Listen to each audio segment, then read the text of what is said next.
लोगों ने मेरी बात नहीं मानी ना, तो मैं पुलिस स्टेशन जाकर आप लोगों के खिलाफ दहेज उत्पीड़न के साथ ही जान से मारने की धमकी के जुर्म में सबको जेल में बंद करवा दूंगी। इसलिए जो मैं कहती हूँ वैसा ही करो चुपचाप से। नहीं नहीं बहू, ऐसा कुछ मत करना, तुम जो कहोगी हम वो करेंगे। इसके बाद जूली उन सबको काम पर लगा देती है।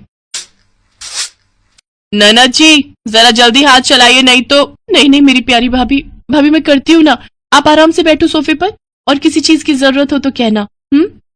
सासू माँ खाना बना या नहीं? अब हमें कल तक का वेट करना होगा क्या? बस बहू रानी तैयार है। थक हार कर ननद सफाई करके वहीं फर्श पर ही लेट जाती है, जिसे देख जूली कहती है, अब यहां क्यों रायते की तरह फैल गई? जाओ उठो और मेरे कपड़े पड़े हैं, उन्हें धोकर आओ। तुम रहने तो ही ना देवरानी जी, कपड़े मैं धो देती हूँ। नहीं कोई जरूरत नहीं, मैंने कहा ना आज आपका छुट्टी का दिन है, आप कुछ नहीं करेंगी। उधर सास पसीने से तरबतर होकर रसोई से बाहर आती है और सबके लिए खाना लगाती है। उफ, ये कोई खाना है? इसकी तो शक्ल देखकर ही खाने का मन नहीं कर रहा। ले जाओ ये खाना, मुझे नहीं खाना, मैं अभी अपने लिए कुछ बाहर से ऑर्डर कर रही हूँ। लेकिन बहू मैंने इतनी मेहनत से बनाए हैं, पूरे 2 घंटे लगे हैं मुझे रसोई में खड़े हुए। तो मैं क्या करूं? आप ससुर जी ये खाना ले जाकर बाहर कुत्तों को डालाना, और आपको जो मैंने सब्जी लाने का काम दिया था क्या वो आपने कर दिया? हाँ बहू, मैं बाजार से सब्जियां ले आया हूँ। Very good.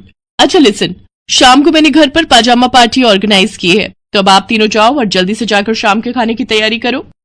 इसके बाद वो तीनों किचन में जाते हैं। हिना रोते हुए अपनी माँ से कहती है, माँ ये नई भाभी हमारे साथ ऐसा क्यों कर रही है? बड़ी भाभी ने तो कभी हमारे साथ ऐसा नहीं किया।